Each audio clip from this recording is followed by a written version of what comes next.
last as long as it would if you put the things that go in there very simply. Your body is that juicer. Your body is that juicer, and if you want it to last longer, you have to treat it as well as possible, and that's putting the things in there that are going to go in there as simple as possible. But it's not only the food, it's also the time you eat, and what you eat, and how you eat that determines how much energy you conserve or waste. What do I mean by that? I don't care what food you're eating, I don't care how good it is for you. If you're eating food right before you go to sleep, you're wasting a tremendous amount of energy. One of the worst things you can do for your health is eat right before you go to sleep. Because that's when the body should be sleeping and resting, not digestion. But people are doing that every day and they're running into a tremendous amount of problems. We continue to look at other reasons why we waste energy. Food combining. If you eat the proper foods in the right order and the right combinations, it digests much more easier. For example, you eat a watermelon with a cantaloupe, they both have the similar amount of liquids in it and they digest in a similar amount of time. Now if you eat watermelon with a banana, they're both great foods separately, but together they make the body work much harder to digest them because they have different amounts of digestive time. Another way to help the body conserve energy is take digestive enzymes with the food. It helps conserve the energy of the body like we discussed. There are many different things to do this. Another common way I found that people don't do, and remember, these are just simple ways to conserve energy with the what foods to eat, what time to eat them, how often we eat, and so on. Here's another one, is I had some dogs, and I would feed the dogs, I would put the food on the floor, and before I got up, the food was gone. And I said I'd never seen somebody eat so fast. Until I went to go eat with people. We need to slow down and realize there's a saliva in our enzyme. There's an enzyme in our saliva that helps us digest the food. When we liquefy that food in the mouth, when it gets to the body, our body has to do less work. Dr. St. Louis Estes wrote a book called Raw Food and Health in the early 1900s, and it stated, any food that's swallowed that's not properly liquefied will putrefy or ferment in the system. In other words, it will use a lot of energy that we don't have to use. This is why juicing our foods and blending our foods are so helpful, because it's liquefied before we take it in, so our body has to do less work to break it down. But the real problem is, we simply don't chew our foods well enough. You know, I've had many dogs, and I've seen many dogs in my life. I've yet to see a dog do something that I see people do. I've never seen a dog bark with food in its mouth. But I see people talking with food in their mouth all the time. We need to chew our foods. Even if you eat fast, chew your food. I'll wait till the end of the story, chew your food. But that's what people are doing. They're not chewing their food, and then they're getting upset stomachs. They're eating right before they go to sleep. They're not eating good food combining foods. They're not eating the foods that have the liquid in them, and then they worry why they wonder why they don't feel good. So then they watch the news so somebody can tell them what they've done wrong, making it even worse. I've seen this thing on TV the other day, I couldn't believe it. They have this thing to exercise. For your own stomach, and it makes you do exercise if you're too tired to do exercise. Now you just put a thing in the stomach and it exercises for you. I couldn't believe it. I was at somebody's house. They were actually eating while they were watching that thing on TV with the thing on their stomach. And they were wondering why they weren't losing weight. You know, if things are too simple, there's probably a reason why. And that's how crazy this world is today.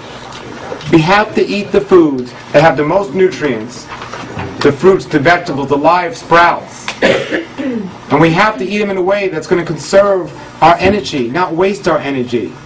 That is the key. That's two parts of it. And then the third part is keeping the environment of the body as clean as possible. The foods that will support a clean environment. I can just give you one hint. It wouldn't be dead animals. It wouldn't be anything other than fruits, vegetables, nuts, and seeds that produce the probiotics and the enzymes in the system to help maintain a good environment and a good body. Now, can somebody eat meat? Can somebody eat animal products and be healthy? Absolutely. Absolutely you can. If you follow all the other principles of health here, by not overeating, not eating late at night, you can certainly eat some cooked food. You can certainly eat some animals if you choose to. You can eat some bread if you want to. But the majority of your diet should be these foods that keep the environment of the system, the environment of the body clean. And those are the fruits, the vegetables, the nuts, and the seeds, and the sprouts. Now, we look at keeping the environment of the body clean. We look at two things. The first thing we look at is the bacteria in the body. If you have a healthy gut with good bacteria, good strands of bacteria, which is known as probiotics, your body is going to be in a state of health. And if you eat something bad or you have a parasite, if something goes wrong, your body is going to be able to fight it off very simply. But if you have a toxic environment, if you have too much bad bacteria, it creates an environment for candidas and yeast infections and all these other things to grow and multiply. And candida, and it just takes over. The majority of people today suffer from these things because they're not taking care of the environment of their body. And the other thing it means is the condition of our blood. Dr. Otto Warburg, a Nobel Peace Prize winner, stated years ago, cancer can only thrive in a non-oxidative environment. Well, every disease, from candida to cancer and everything in between, can only thrive in a non-oxidative environment. What does that mean? That means if you have a blood system with less oxygen that's supposed to be in there because of your overeating and foods putrefying and fermenting, you're going to suffer from disease much quicker than if you had a well-oxidated system, a system with a lot of oxygen in it. Well, how do we get that? We look at the foods we eat. What foods produce fermentation and what foods reduce them? Well, the foods that produce them are many different foods, but of all the foods that produce fermentation, sugar is the most deadly because it ferments quicker than any other substance on the planet. So when we eat a diet that has too much sugar in it, we run into problems. But it's not only the processed sugar.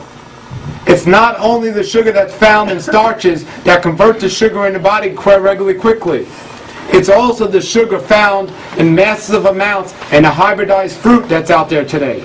This is why I say the fruit is different today than it was 100 years ago. An apple is 50 times sweeter today than it was 100 years ago.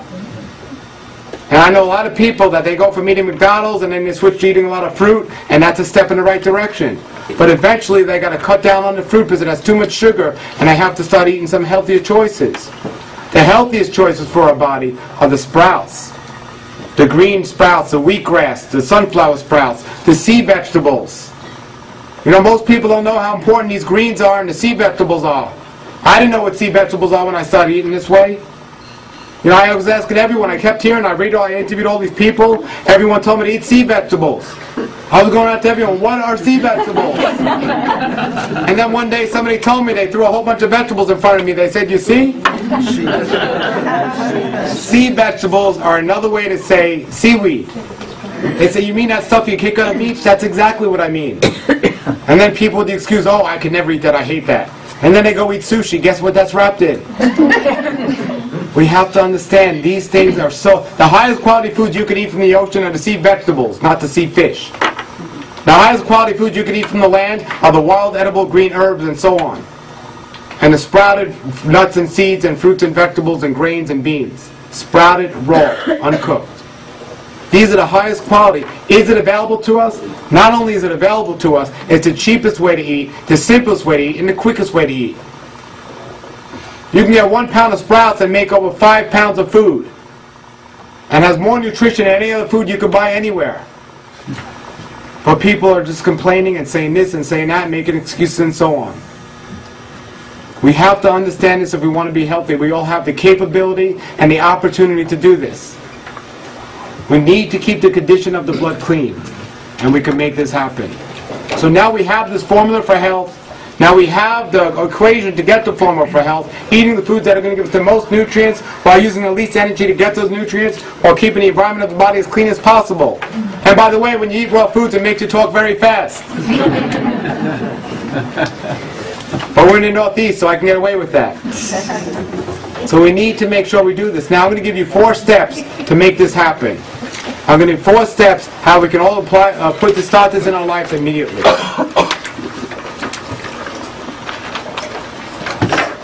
Step number 1, eliminate the cause. Eliminate what caused the problem, and the problem will begin to go away. Eliminate the cause, that's step 1. It doesn't only have to be food, but it usually is food. We need to eliminate the cause, and the problem will begin to go. I don't care how good you eat, if you're going to work every day doing something you don't like to do, you're not going to be as healthy as you can be. Then some people say, oh,